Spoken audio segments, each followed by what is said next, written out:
സ്നേഹമുള്ളവരെ, നമ്മൾ ഈ ദിവസങ്ങളിലൊക്കെ പരിശുദ്ധ അമ്മയുടെ വിവിധങ്ങളായിട്ടുള്ള മനോഭാവങ്ങളെപ്പറ്റി, പുണ്യങ്ങളെപ്പറ്റി ധ്യാനിച്ചുകൊണ്ടിരിക്കുകയാണ്.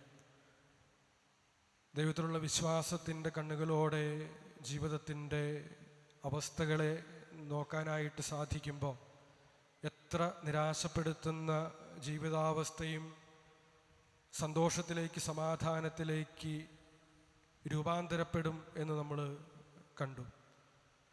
അതുപോലെ തന്നെ ജീവിതത്തിൽ പരിശുദ്ധ അമ്മയെ പോലെ ഒന്ന് ഒതുങ്ങിക്കൊടുത്ത്, സൈഡ് കൊടുത്ത്, എളിമപ്പെട്ട് ജീവിക്കാനായിട്ട് സാധിക്കുമ്പോൾ നമ്മളോടൊപ്പം ജീവിക്കുന്നവർക്ക് കുറേ കൂടെ വളരാനായിട്ട് സാധിക്കുന്ന സാഹചര്യങ്ങൾ സൃഷ്ടിക്കപ്പെടും എന്ന് നമ്മൾ കണ്ടു.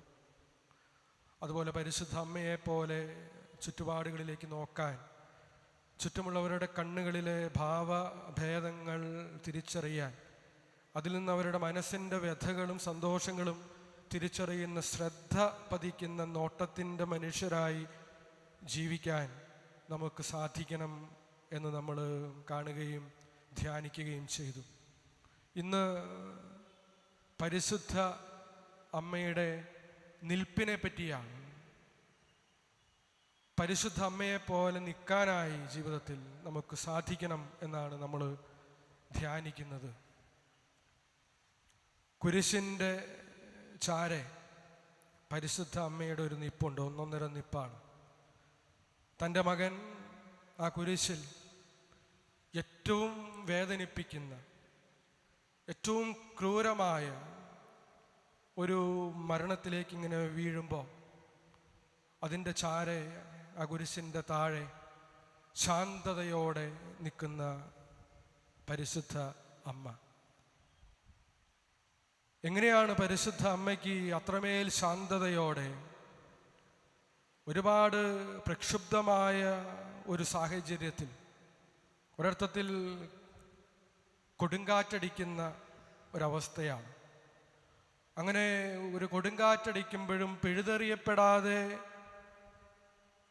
ശാന്തമായി എങ്ങനെ പരിശുദ്ധ അമ്മയ്ക്ക് നിൽക്കാനായിട്ട് സാധിച്ചു?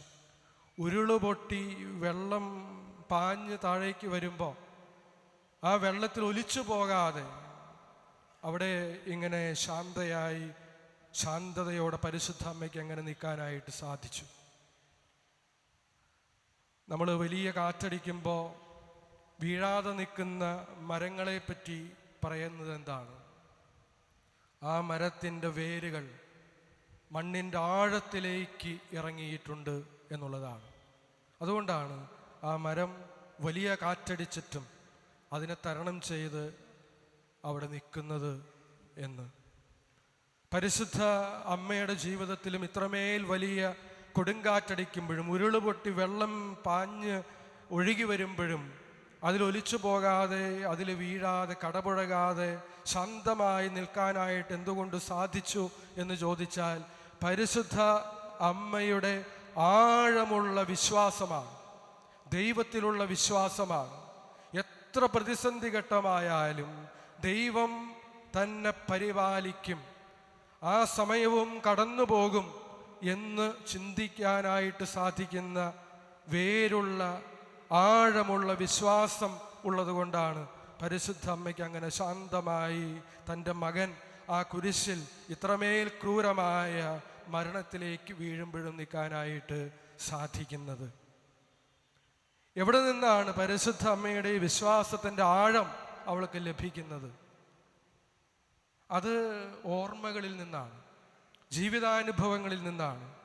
നമുക്കറിയാം, മറിയം ജനിക്കുമ്പോൾ മറിയത്തിൻ്റെ മാതാപിതാക്കൾ ഒരുപാട് നാളൊരു കുഞ്ഞിന് വേണ്ടി കാത്തിരുന്ന് കിട്ടാതെ പ്രാർത്ഥിച്ച് അവസാനം ഒരു കുഞ്ഞിനെ കിട്ടുമ്പോൾ, ആ കുഞ്ഞിനെ വളർത്തുമ്പോൾ എത്രയോ വട്ടം ആ കുഞ്ഞിനോട് അവളുടെ വളർച്ചയുടെ സമയത്ത് പറഞ്ഞു കാണും, നീ ദൈവത്തിൻ്റെ ദാനമാണ്, ദൈവത്തിൻ്റെ പരിപാലനയുടെ ഒരു പ്രതീകമാണ് നീ, അടയാളമാണ് നീ എന്ന് എത്രയോ വട്ടം കുഞ്ഞായിരിക്കുമ്പോൾ മറിയം കേട്ട് കാണും. ആ വാക്കുകളാണ്, ആ ഓർമ്മകളാണ് ജീവിതത്തിലെ ഏത് പ്രതിസന്ധി ഘട്ടങ്ങൾ വരുമ്പോഴും കാക്കുന്ന, പരിപാലിക്കുന്ന ഒരു ദൈവമുണ്ട് എന്നുള്ള വിശ്വാസത്തിൻ്റെ ആഴത്തിലേക്ക് മറിയത്തെ വളർത്തുന്നത്.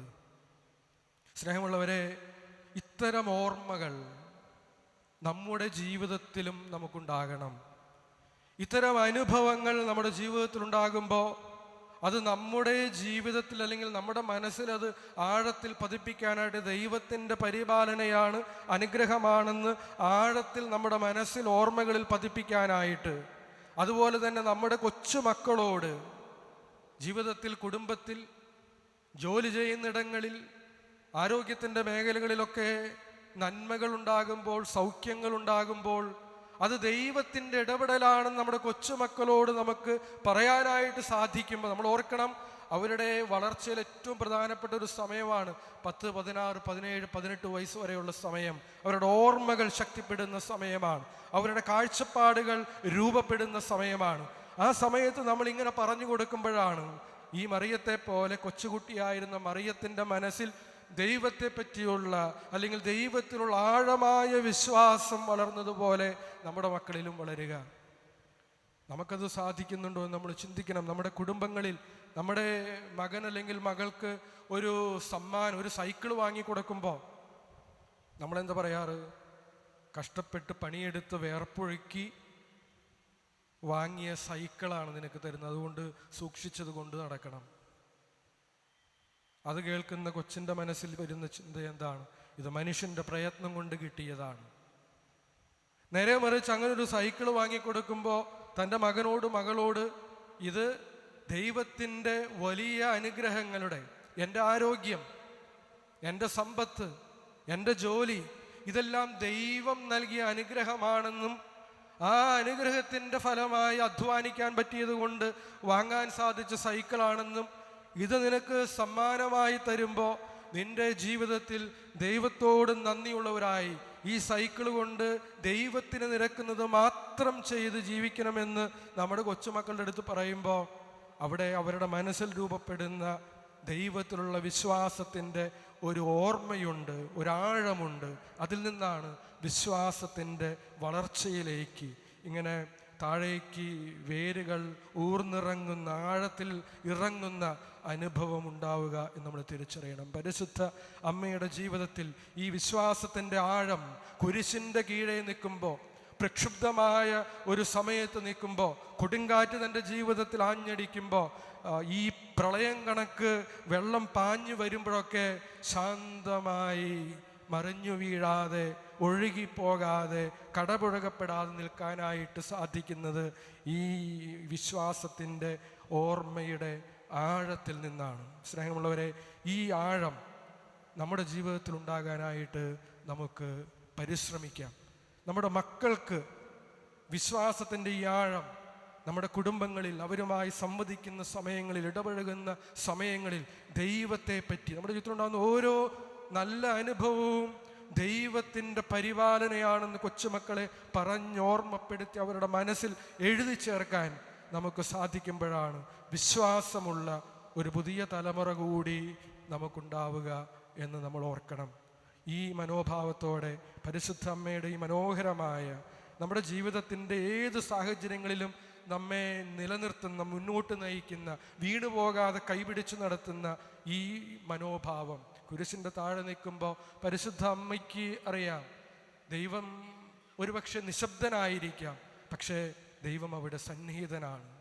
അവൻ്റെ സമയത്തിൻ്റെ നിറവിൽ അവൻ എൻ്റെ ജീവിതത്തിൽ, തൻ്റെ മകൻ്റെ ജീവിതത്തിൽ പ്രവർത്തിക്കും എന്നുള്ള ഉറപ്പോടെ, ശാന്തതയോടെ നിൽക്കുന്ന അമ്മയുടെ മനോഭാവം നമ്മുടെ ജീവിതങ്ങളിലും സ്വീകരിക്കാനായിട്ട് നമുക്ക് ആത്മാർത്ഥമായിട്ട് പരിശ്രമിക്കാം.